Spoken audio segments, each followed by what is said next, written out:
Hello, everybody. This is Mr. Tolbert's class here. Just wanted to touch base with you real fast, give you a real quick review or overview of some of the things that we're covering. This here is it's somewhere between lesson 4 and 6, but I'm just go ahead and start now, simply because um, based on wherever you may be, and I may not be there with the sub, you might already know a lot of these things. So as you see on this particular slide, we're starting off with talking about recessive genes, right? So a gene, of course, is an allele or a trait, and the ones that are super duper loud are dominant, and those ones that aren't as loud are recessive. Now, a gene that is overshadowed, the overbearing one, the super strong one, is going to be the dominant one. The one that is brought down a little bit, still playing basketball, but not on the court exactly, is the recessive. And the examples here, you have polled versus horned type of cows there, and a capital P lowercase and two lowercase. The lowercase ones would be recessive. The only time that you would see the trait that's fully recessive is when all of the letters, alleles, are recessive. So let's go on. You can also write this in your findings. Write it down someplace so that you can have a way to recover this information to help you get that hundo. Remember, I always want you to get that hundo. If both letters are the same, the prefix is homo. Homeo, or Homo, is referred to as the same zygous or homozygous. If the two letters are different, then the prefix is going to be different. And you recall the prefix for difference is hetero. So, and the gene is going to be zygous. So heterozygous is what we're going to call that. Look to see if the letters are capital or lowercase. Once again, capital, they're boom, dominant. Lowercase, they're recessive. They're still playing ball, but they just can't be heard as loud, right? They're overshadowed. Put together the ends of the two words. For example, here you get two capital T's equals homozygous dominant. So both of these are the same and they're dominant, or homozygous recessive. Homozygous recessive. So these ones, two letters here, they're both the same, homeo or homozygous, and recessive meaning they're both lowercase. And in the other particular case, where one is capital and one is lowercase, you have a capital T and a lowercase t, it's just heterozygous. So once again, here it says what it look like. It says word map, but you're going to write this down anywhere. You can write it in the findings, a word map, anything that you want to be able to use to go for, as you know, that hundo. The term genotype is the actual genetic makeup. The actual genetic makeup, as we've already known, are the letters. So the example here, I've got two capital T's, a capital T, lowercase t, and two lowercase t. So two capitals, if they're the same, the capitals mean they're dominant, and they're the same. So homozygous dominant, right? Or if they're heterozygous, that'd be the different ones. That'd be one capital and one lowercase. The term phenotype is the physical traits, or what does it actually look like? What does it actually smell like? What you actually see as a result of the genes that are hidden in the back. Remember, the letters are those genes. They're in the background. And those being in the background, they do things, but you don't always see what it is they're doing, even though they are doing mad work. So this is all about Punnett squares. And in Punnett squares, you got to be able to allow things to be placed in ways so that you can figure out whether things are going to be, or the children or offspring are going to be dominant, recessive, or what they may look like. It gives us a snapshot into the possibilities of what you could possibly found. In this particular one, we've got two capital B's being homozygous dominant, being black, two lowercase homozygous recessive, red, and how many of the calves, the question is, how many of these calves will come out black, will appear to taste, to feel being black? How many of them will be red?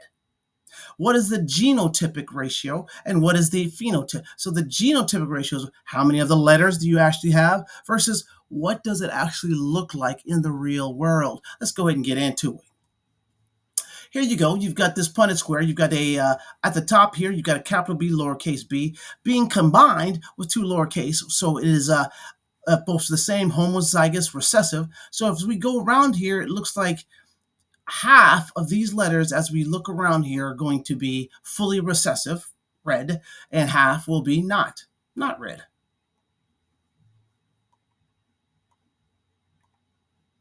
So this is the breakdown of what it is that we're talking about. So two heterozygous, two homozygous. Oh, back that up, Tolbert. Back it up. Sorry about that, yo. 50% black, 50% red. The ratio is how many of each type do you have? So you have one capital B lowercase b to every one two lowercase b. So it's a 1-to-1 ratio, or half of them are black, half of them are red. What are sex-linked genes? Sex-linked is even better because sex-linked genes simply are these traits and things that are connected to the sex, or did it come from the female of our species, or did it come from the male of our species? So the sex chromosomes of our species, as you already know, are the X or the Y. So here we are. We have an X and a Y, and the X being the female of our particular species, and the Y being the male of our species. And anytime the men express it, anytime it's there, it's going to show up, because you don't have a Y very often, because Y is chosen by, of course, the only parent that has the ability to give you a Y, which is the father. If there is no Y there, that means father gave an X, which means the child, boom, two X's will be feminine, and of course, it won't be a sex-linked trait to the father. Great question. If dad is bald, will you be bald? This is a great question, because this is, cosmetically nowadays, we think about, is my hair thin? How long is it? What do I expect? It's really hard to tell in today's age by how people actually look, the phenotype. Is their hair real? Is it a toupee? Is it something more? Do they add the hair somehow? Do they reactivate these hair follicles? Hard to tell, because now we have the technology to do a lot of different things that changes the world that we actually see and or taste, right? So here we are. We have a couple traits here that are, you've got an X trait here with the bald hair and a Y, and you have a clean mother here that has no of those balding traits. In this particular one, as you match them up, each of these young ladies will be a carrier of the trait. They won't be going bald, though. So they'll carry the trait to the next generation. So if dad is bald, they'll see their dad bald, and they'll hold the balding trait, but they will not be showing that trait until they have offspring. So that says that baldness is carried by the mother. That being said, here we've added the B to the X1, the X, of course, being the female letter of the chromosome. That is what we call the female chromosome, or the female of our species. So as I look at this here, I've got an X and an X being female. One of those has an earmark for balding. So the first child looks like there's a balding one and not. That's a female. No, if they're not fully recessive, it's not going to show. This female is clear and clean, which means she won't have any of the abilities to pass that down. And then here it is over here.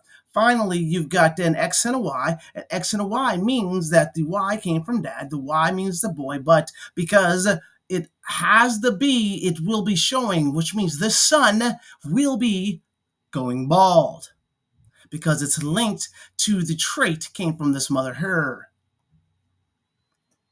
What if mom is bald? Now, mom is special, because with mom, the only way you saw it, think of it as both of those were fully recessive. The only time you see recessive on the ball court is when those ones that ain't as good as LeBron and all them are all together playing it out. What we have here is that exact scenario. Let's look over here. You've got this female here that's carrying the bald trait here, fully recessive, fully bald, and she's going to pass that balding on with her X, because it's the only one that she can possibly give. And here you've got the possibility of dad bringing in a son here. The son's coming in, but there is a balding effect. The son going bald, this son going bald. Has to happen. Incomplete dominance. I'm going to stop right there so I can make another video for incomplete dominance, but I hope you're having a great day. So far, so good. Keep your head up. Go for the hundo.